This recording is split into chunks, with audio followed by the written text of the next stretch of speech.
Gaddafi forces on the battleground. Pro-Gaddafi forces. Les forces pro-Kadhafi, l'avancée des soldats pro-Kadhafi semblait inexorable. Les forces fidèles à Muammar Kadhafi. La guerre de l'OTAN en Libye nous est toujours présentée comme une intervention à but humanitaire. Et les médias continuent de qualifier l'armée régulière libyenne par l'expression « les troupes de Kadhafi ». De la même manière, l'expression « brigade d'Al-Assad » est utilisée pour qualifier l'armée régulière syrienne.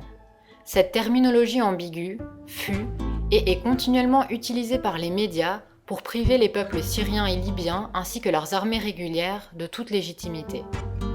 Ces mêmes médias ont ensuite, avec le support de grandes ONG, colporté l'information selon laquelle ces forces de Kadhafi s'étaient entourées de mercenaires africains. Mercenaries shooting people in the eastern city of Benghazi.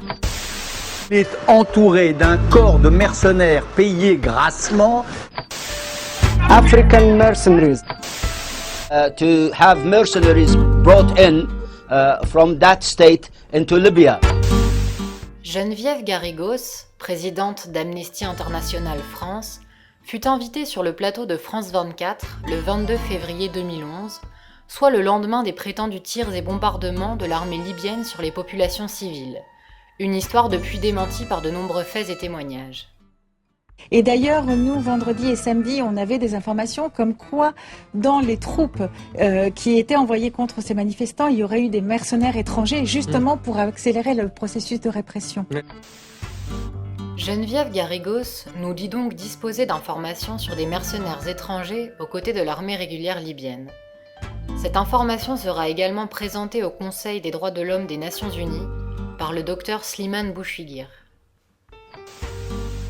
Ces mercenaires semblent avoir reçu carte blanche pour piller et tuer indistinctement tout civil. Pourtant, 5 mois plus tard, et après enquête de Donatella Rovera en Libye, le discours de Geneviève Garrigos face à notre caméra sera complètement différent. Geneviève Garrigos, bonjour. Vous êtes la présidente d'Amnesty France. Je voudrais vous interroger sur plusieurs sujets. Premièrement, Donatella Rovera, conseillère sur la réaction aux crises chez Amnesty International, s'est rendue 3 mois en Libye. Elle fait état d'emprisonnement de citoyens libyens et étrangers par le Conseil national de transition. Ce dernier, nous les présentant comme des mercenaires. Que pouvez-vous nous dire à ce propos ? Bonjour. Effectivement, dès le départ de la mise en œuvre des troupes anti-Kadhafi, on a eu rumeur de mercenaires qui agiraient à la solde de Kadhafi. Or, nos chercheurs qui se sont rendus sur place très tôt, puisque c'est mi-février et ils en sont repartis fin juin, eh bien, ont constaté que dans les prisons, finalement, on ne trouvait que quelques personnes qui étaient incarcérées, et qui n'étaient même pas inculpées. Et de fait, ça a surtout été des rumeurs qui ont été colportées avec des accusations vis-à-vis de personnes qui soit étaient de peau foncée, voire noire, et qui pouvaient être des Libyens, parce qu'on oublie que les Libyens du Sud ne sont pas forcément de type arabe, ou d'autre part des étrangers, ce qui a créé une espèce de peur, de xénophobie, et certains ont été maltraités, voire battus. Bon, certains ont été emprisonnés. Et aujourd'hui, force est de constater qu'on n'a pas de preuves concrètes d'utilisation de forces mercenaires par Kadhafi. Oui, en effet, puisque votre collègue dit également qu'elle n'a pas vu du tout de mercenaires et que tout ceci est une légende colportée par les médias. Est-ce que vous confirmez cette information ?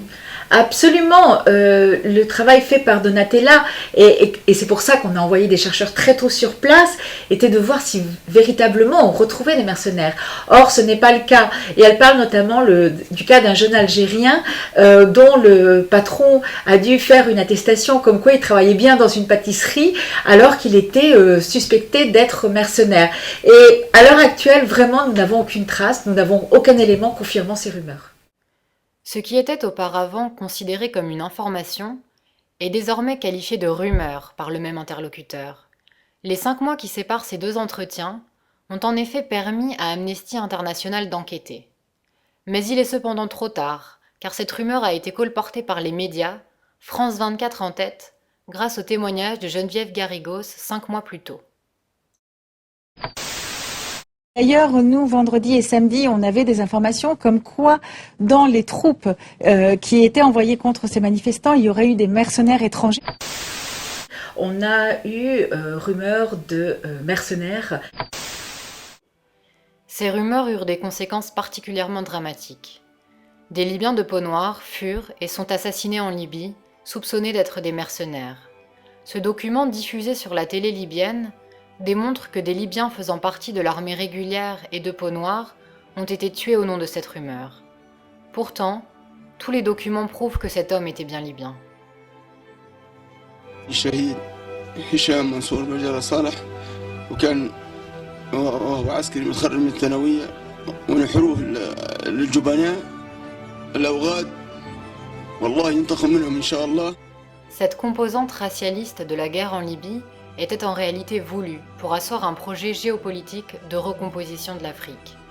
Un projet qui inclut la haine et la division au sein des Libyens et qui entretient donc cette différenciation entre Libyens de peau noire et Libyens de peau claire. Comme nous l'explique le défunt professeur Samuel Huntington, cette vision entend utiliser de prétendues lignes de démarcation civilisationnelle qui sont les suivantes.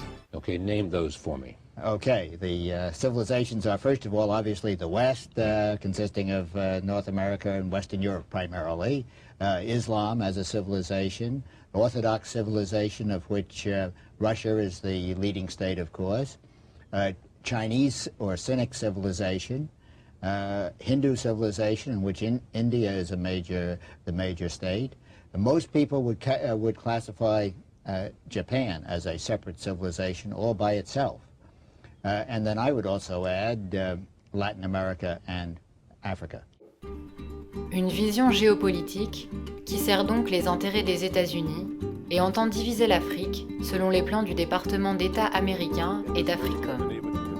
Pourtant, la Libye est à la fois un pays arabe, un pays musulman et un pays d'Afrique.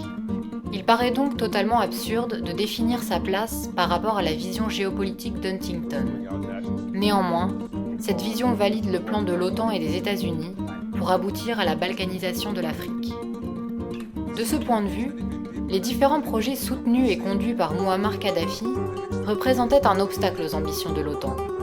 L'Union africaine permettait d'unifier les pays africains et d'extraire le continent africain de la domination coloniale. De la même manière que le projet du satellite Rascom lancé le 21 septembre 2007 permettait une certaine indépendance à l'Afrique en termes de communication. Le continent africain ne pourra donc résister aux agressions impériales que s'il s'unit et est indifférent à la propagande des médias impériaux et de l'OTAN. Quant aux prétendues ONG de défense des droits de l'homme, elles font elles-mêmes partie d'un système impérial. La méfiance à l'égard de leurs discours est donc indispensable, car beaucoup de leurs propos sont invérifiables, voire s'avèrent être de simples mensonges. In being able to talk about what a great democracy we have and how the fact that we work together is what this is all about.